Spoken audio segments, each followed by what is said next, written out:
Good morning students. Previous chapter अपने some basic concept of chemistry end किया था। आज नया चैप्टर स्टार्ट करते हैं, atomic structure. Atomic structure basic chapter है इनऑर्गेनिक केमिस्ट्री के लिए। एटॉमिक स्ट्रक्चर इसकी जो जनरल स्टडी है वो अपने पहले भी कर चुके, सब बेसिक कंसेप्ट ऑफ केमिस्ट्री, कुछ आपने 9th-10th क्लास के अंदर डिस्कस किया है। इस चैप्टर में क्या क्या आएगा वो समझना। Number 1 history, number 2 fundamental particles, number 3 atomic models,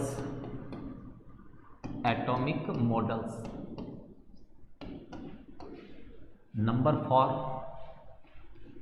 atomic models में जैसे थॉमसन मॉडल है, रदरफोर्ड है, नील्स बोर है। ये एटॉमिक मॉडल्स आपको डिस्कस करने हैं। नील्स बोर के अंदर आपको इलेक्ट्रॉन की वेलोसिटी स्टडी करनी है, रेडियस स्टडी करना है, एनर्जी स्टडी करना है। Then after dual nature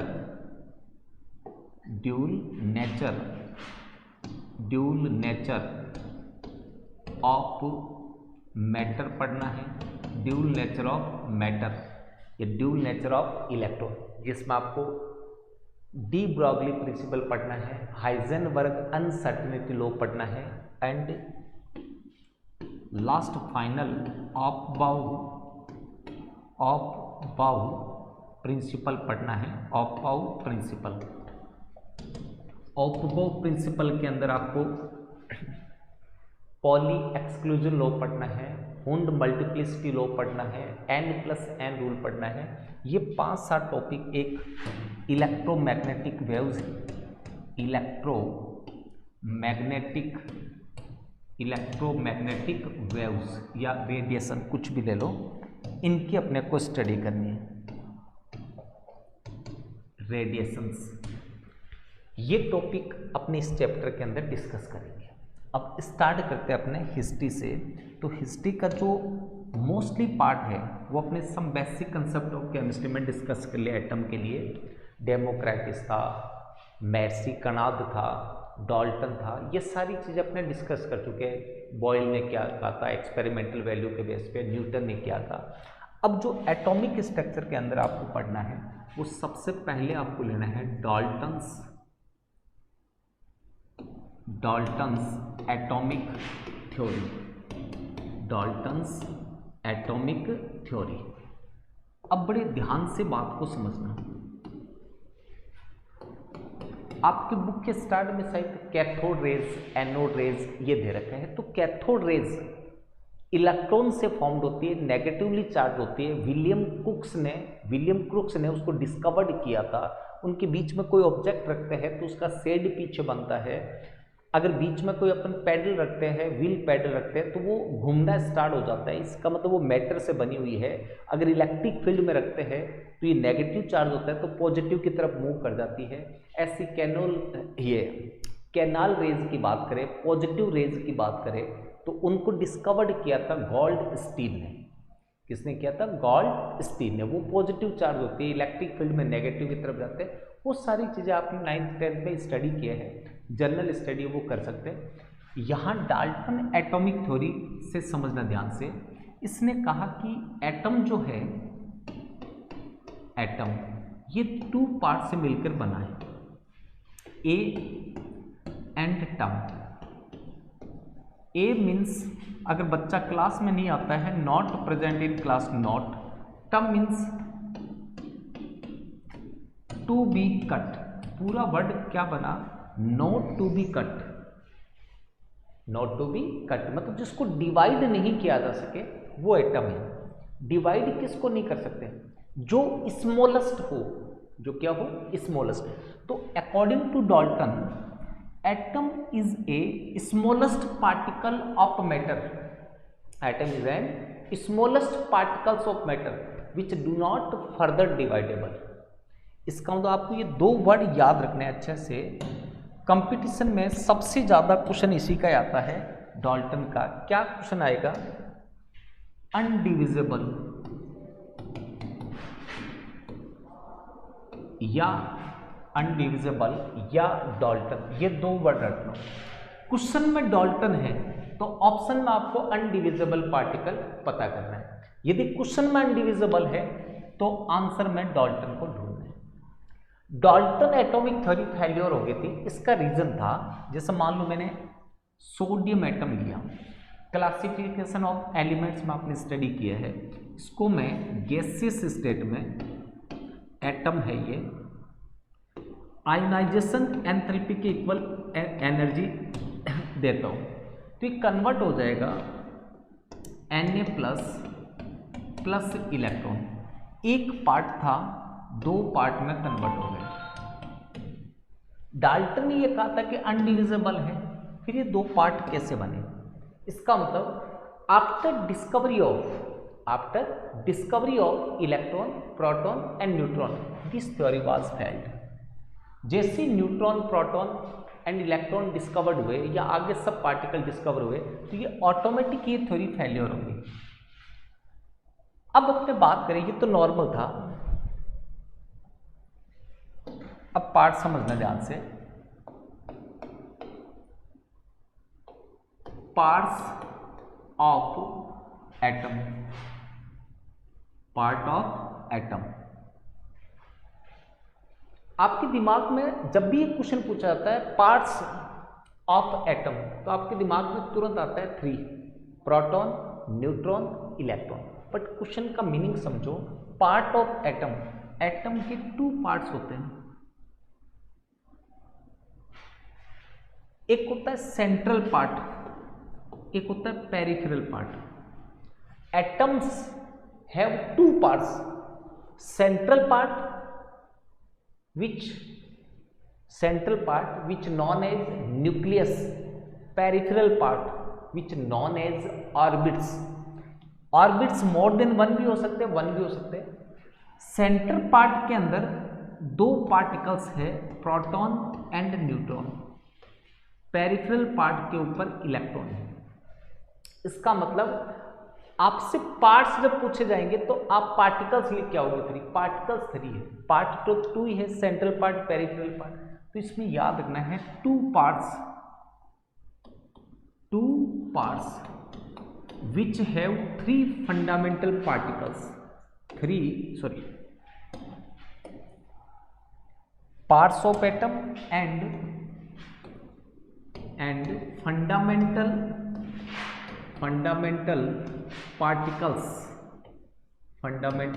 particles of atom.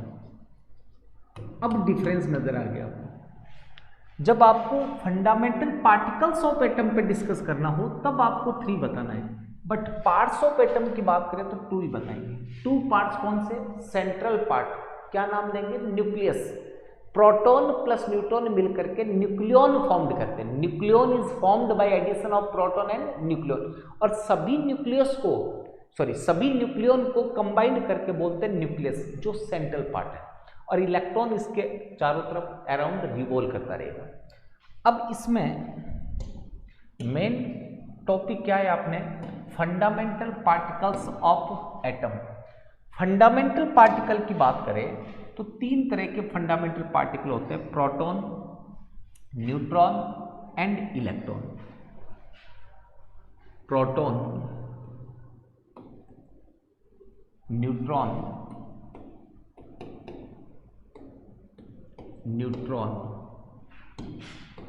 And electron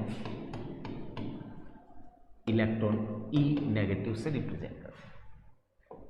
चाहे इनमें डिफरेंस आए या इंडिविजुअल किसी के कैरेक्टरिस्टिक्स आए तो अपने डिफरेंस पढ़ेंगे, इंडिविजुअल कैरेक्टरिस्टिक्स ऑटोमेटिक हो जाएंगे। पॉइंट नंबर 1 समझना, डिस्कवर्ड बाय अपनी ये वर्ड सुना होगा, समझना ध्यान से। अगर मैं आपको ये कह दूं कि आपको फर्श से 2 फीट ऊपर एयर में डांस करना है, पॉसिबल नहीं है, क्योंकि अपने को डांस करने के लिए कोई ना कोई बेस चाहिए, और वो बेस होता है फ्लोर का। फर्श के ऊपर, फ्लोर के ऊपर तो अपन डांस कर सकते हैं, विदाउट फ्लोर डांस नहीं कर सकते। फ्लोर ये बेस किससे बना है? ब्रिक से, ईंट से। तो एक वर्ड याद रखना है हिंदी का, आपको समझना ध्यान से, ईंट पर नाच। ईंट पर नाच, नाचना जो है वो फ्लोर पर ही पॉसिबल है, जो ब्रिक से बना है, ईंट पर बना है। इस ई का मीनिंग है electron, discovered by sir J Thomson. ईंट, electron, Thomson, electron discovered by Thomson. N का मतलब है neutron, discovered by James Chadwick. C से स्टार्ट होता है। Neutron discovered by James Chadwick. Proton, P means proton, discovered by Rutherford. Discovered by Rutherford. ये word आपको याद रखना है। अब इसमें एक वर्ड और याद रखना, canal raise. Canal raise, anode rays नाम भी देते हैं, एनोड रेज। एनोड रेज और कैनाल रेज डिस्कवर्ड की थी गोल्डस्टाइन। गोल्डस्टाइन। अब समझना ध्यान से, कैनाल रेज, एनोड रेज और positive raise, positive raise discovered by Goldstein इन 1893। 1893। 1911 के अप्रॉक्सीमेट रदरफोर्ड इसने ये बताया कि कैनाल रेज में जो पॉजिटिव चार्ज है वो प्रोटॉन के कारण। कैनाल रेज में जो पॉजिटिव चार्ज है वो प्रोटॉन के कारण है। तो प्रोटॉन को डिस्कवर किसने किया? रदरफोर्ड। बट कैनाल रेज को डिस्कवर कर लिया था गोल्डस्टाइन ने, इसलिए मैक्सिमम बुक के अंदर लिखा आता है discovery of proton Goldstein, but real में किसने किया था? रदरफोर्ड। तो यदि आपके गोल्डस्टाइन आता है तब तो आपको गोल्डस्टाइन ही करना है, क्योंकि अभी तक सभी उसी को से मानते हैं। अगर गोल्डस्टाइन नहीं आता है तब आपको रदरफोर्ड याद रखना है। वापस समझना, डिस्कवर्ड बाय गोल्डस्टाइन और रदरफोर्ड। रदरफोर्ड। इधर point number 1, discovered by James Chadwick. James Chadwick. Discovered by sir J Thompson. Sir J Thompson. सबसे ज्यादा कंपटीशन में यही क्वेश्चन पूछा जाता है, या तो प्रोटॉन की डिस्कवरी, या न्यूट्रॉन की, या फिर इलेक्ट्रॉन की। आराम से इसको समझ सकते हैं, याद आपको बेटा करना पड़ेगा। पॉइंट नंबर 2 समझना, mass. Mass of proton, mass of neutron and mass of electron. ध्यान से समझना। Some basic concept of chemistry में अपने ये स्टडी की थी। Mass of one atom of hydrogen. Mass of one atom of hydrogen. तो हाइड्रोजन का एटॉमिक मास था 1, एग्जैक्ट था 1.008, 1.0079 होता है, जिसको अपने 1.008 कंसिडर कर रहे हैं। मास of one atom of hydrogen 1.008, unit था AMU, एटॉमिक मास यूनिट। अगर मैं ऐसे पूछूं, मास ऑफ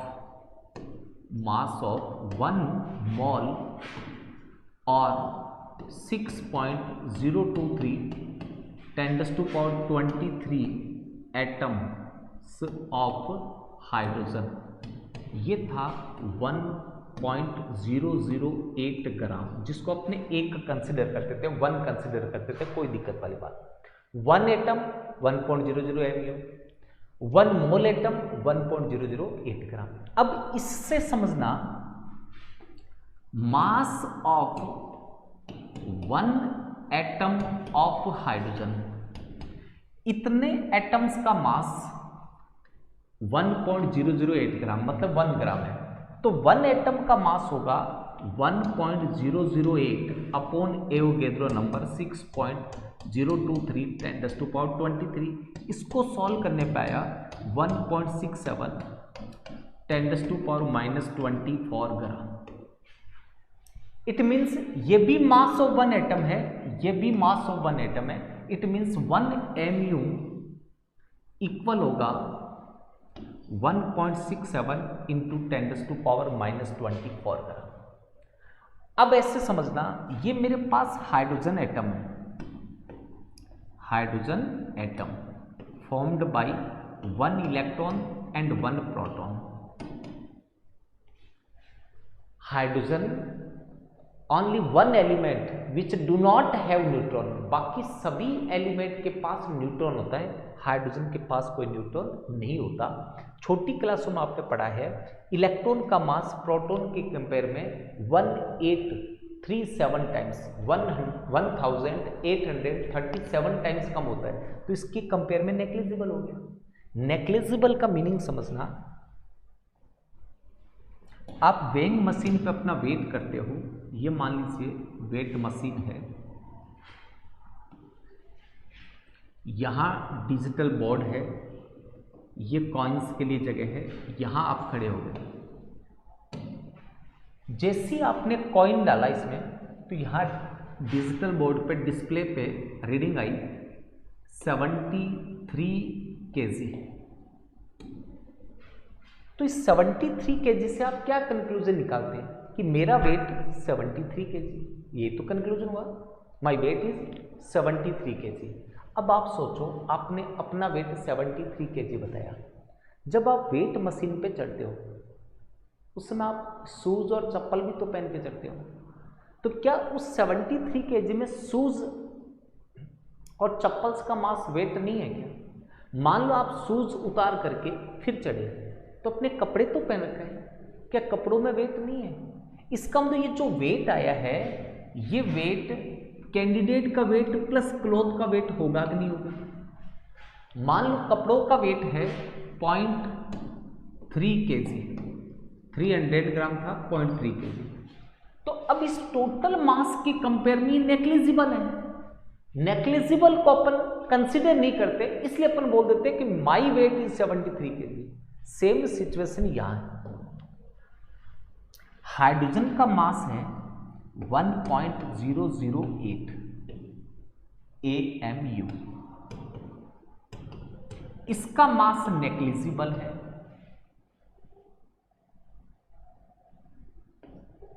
नेग्लिजिबल है। इसका मतलब ये जो एटम का मास आया हाइड्रोजन एटम का, वो केवल प्रोटॉन के कारण आया, तो mass of hydrogen atom equal होगा मास ऑफ प्रोटॉन। और हाइड्रोजन का मास अपने some basic concept of chemistry में क्लियर कर चुके, तो इसको मैं क्या लिख दूं, 1 AMU और 1.67 into 10⁻24 gram, means 1 AMU equal होगा 1.67 into 10⁻24 gram. Mass of neutron equal to proton. अब इक्वल टू प्रोटॉन आपको एग्जाम में ऐसे टेबल में तो लिख सकते हो इक्वल टू प्रोटॉन, बट आपको ऐसे लिखना है 1.008 MU। थोड़ा सा डिफरेंस होता है, थोड़ा प्रोटॉन से न्यूट्रॉन ज़्यादा हैवी होता है। अब समझना बात को, आप इसको रट के चले जाते हो इक्वल टू प्रोटॉन, एग्जाम में क्वेश्चन आता है मास ऑफ न्यूट्रॉन, आप आंसर लिख के आ जाते हो इक्वल टू प्रोटॉन, वो गलत हो जाएगा। मुझे कोई पूछता है आपके पास कितने पैसे हैं, तो मैं हमेशा उनको ये कहता हूँ कि मेरे पास उतने ही पैसे हैं जितनी मेरी वाइफ के पास है। क्या उनको रिजल्ट मिला? मतलब जो उनका ऑब्जेक्ट था क्या वो पूरा हुआ? नहीं हुआ। फिर वो मेरी बीवी के पास आते हैं, कि आपके पास कितने पैसे, कि उतने ही जितने मेरे हस्बैंड के पास है। इसका मतलब आपको ये भी लिखना है 1.00 mu, और ग्राम में ले तो 1.67 into 10⁻⁻24 gram. Mass of electron, ये कह रहे हैं कि इलेक्ट्रॉन का जो मास है, मास ऑफ इलेक्ट्रॉन, ये प्रोटॉन के कंपेयर में 1837 टाइम कम है। तो प्रोटॉन का मास मैंने लिया 1 mu, तो इलेक्ट्रॉन का कितना हुआ अपॉन 1837। ग्राम में ले तो प्रोटॉन का मास है 1.67 10⁻⁻24 ग्राम। इलेक्ट्रॉन में अपोन कर दो 1837, इसको सॉल्व कर लेना 9.1 10⁻⁻28 ग्राम आएगा।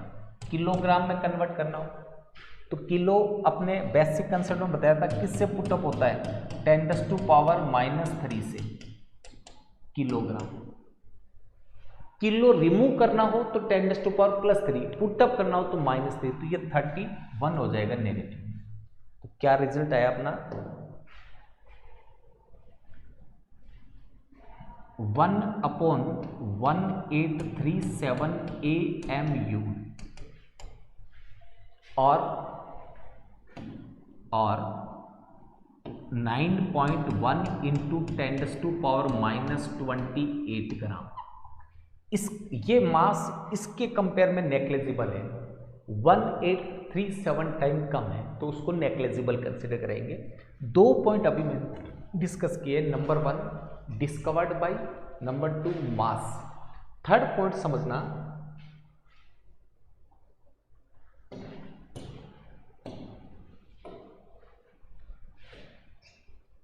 Proton, neutron and electron charge.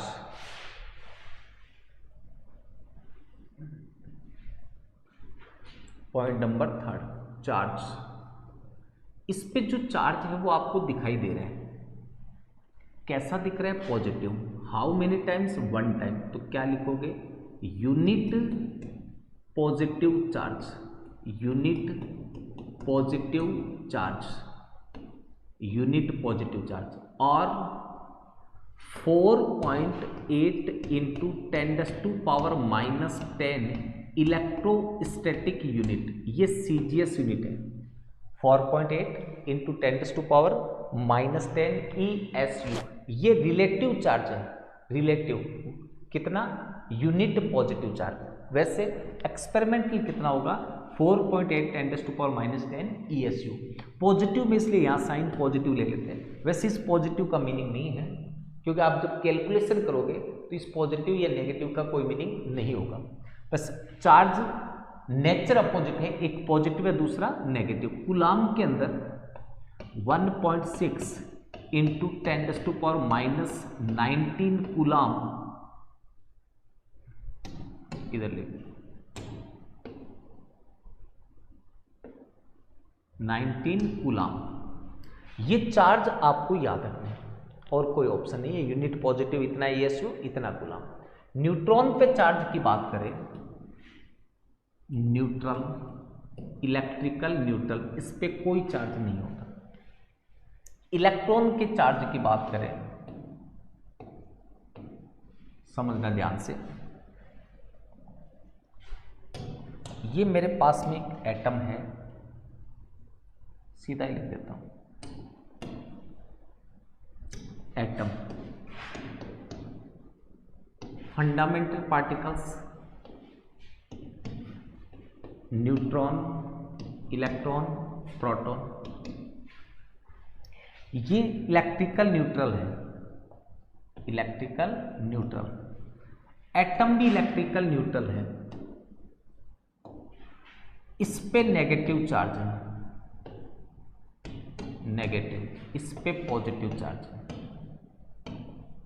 अब समझो, न्यूट्रॉन जो है वो न्यूट्रल है, कोई चार्ज नहीं। अब एटम जो होगा वो न्यूट्रल कब पॉसिबल है, जब उसमें पॉजिटिव चार्ज इक्वल हो नेगेटिव चार्ज के। इट मीन्स इनका मैग्नीट्यूड सेम होगा नेचर अपोजिट होगी। जो मैग्नीट्यूड इलेक्ट्रॉन के लिए वो प्रोटॉन के लिए, बट नेचर अपोजिट है। जितना इलेक्ट्रॉन पे नेगेटिव चार्ज होगा उतना प्रोटॉन पे पॉजिटिव चार्ज होगा। तो कितना आया, प्रोटॉन पे है यूनिट पॉजिटिव चार्ज, तो यहां क्या हो जाएगा, unit negative charge, unit negative charge. ESU में कितना हो जाएगा, -4.8 इंटू 10⁻⁻10 ESU। इसका मतलब नेगेटिव वर्ड में बोलना है, नेगेटिव एक्चुअल में साइन नहीं होता।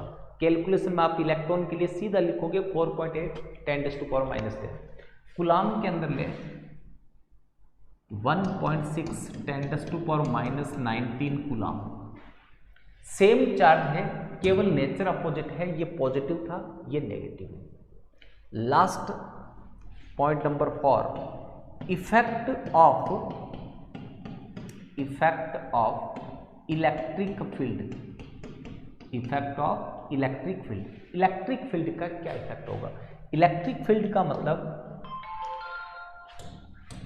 ये मान लीजिए मेरे पास दो प्लेट है, यहां मैंने इलेक्ट्रिक फील्ड अप्लाई किया, एक पॉजिटिव प्लेट दूसरे negative. Negative plate means cathode, positive means anode. इसके अंदर से मैं न्यूट्रॉन, प्रोटॉन और इलेक्ट्रॉन को पास करूं तो क्या इफेक्ट होगा। न्यूट्रॉन न्यूट्रल है, प्रोटॉन पॉजिटिव है, इलेक्ट्रॉन नेगेटिव है। अपने नेचर में 3 टाइप्स की स्पीसीज होती हैं। First positive species like Salman Khan. Second negative species Katrina Kaif, Aishwarya राय।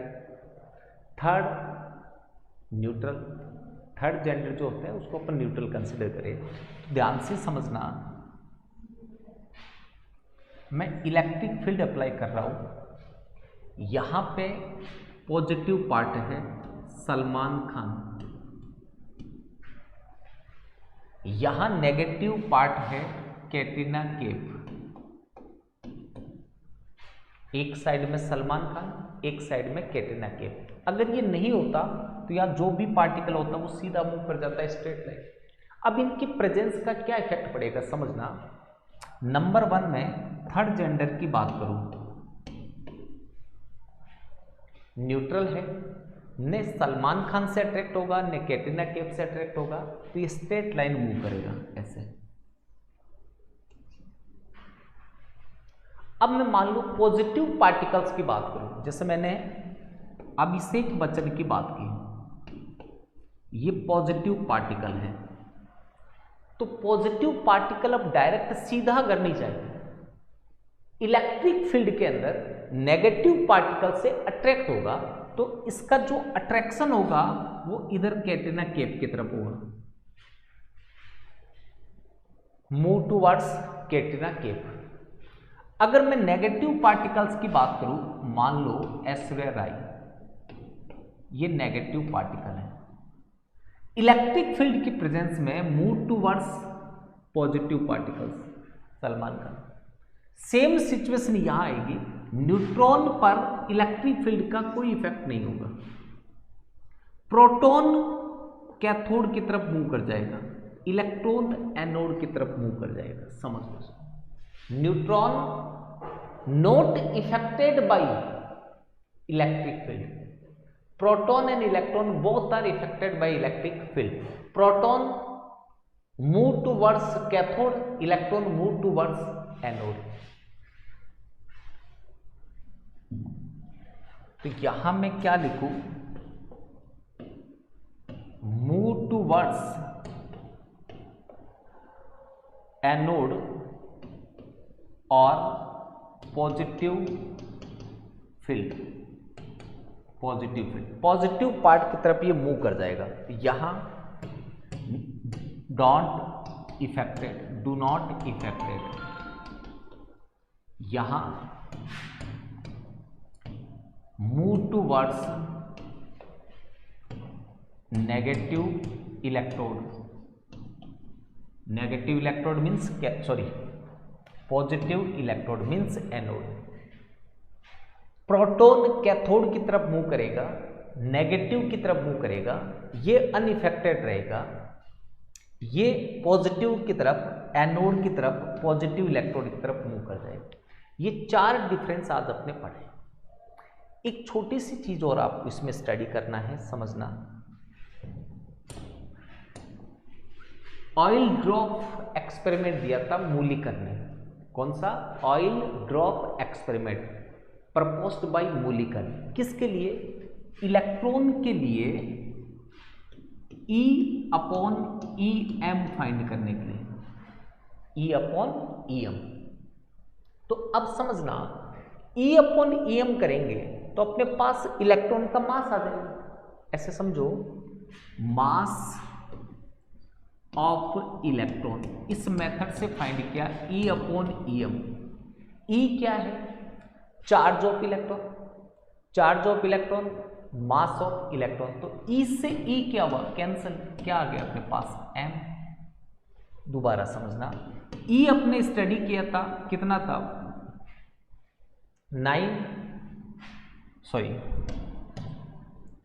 1.6 into 10⁻⁻19 upon E 1.6 into 10⁻⁻19 upon M। M कहाँ चला गया? सबसे ऊपर, ये आपस में कैंसिल, M। अब मुझे ये फाइंड करना था कि मास ऑफ इलेक्ट्रॉन क्या होगा, मतलब ये M मुझे फाइंड करना है। तो मैं कैसे फाइंड कर रहा हूं, वापस समझना। यहां मैंने लिखा E/M। E कितना है? 1.6 इंटू 10⁻⁻19 कूलम। E/M कितना है ये अलग से फाइंड कर देता हूं। E/M 1.6 इंटू 10⁻⁻19 अपॉन M अपने को पहले से पता है 9.1 इंटू 10⁻28। इससे मैं फाइंड करूंगा। देखो एक्चुअल में तो इससे इलेक्ट्रॉन का मास फाइंड किया था, लेकिन अपने एक्सपेरिमेंट तो कभी नहीं रहना। लैब में होते तब तो अपना एक्सपेरिमेंट करते, अब तो अपने पास जो ऑब्जर्वेशन है उसी को लगा कि इसको चेक करना है कि क्या था। तो समझना,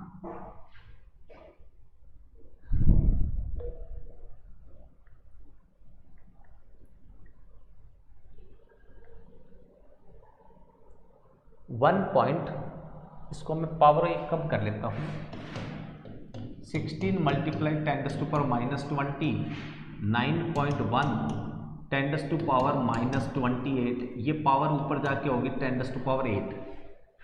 16 डिवाइडेड बाई 9.1 1.75 मल्टीप्लाई 10⁻8 माइनस ऊपर जाएगा तो क्या आ जाएगा? प्लस। ठीक है, ये E/M की वैल्यू आई जो यहां पुटअप कर दो, 1.75 10⁻8।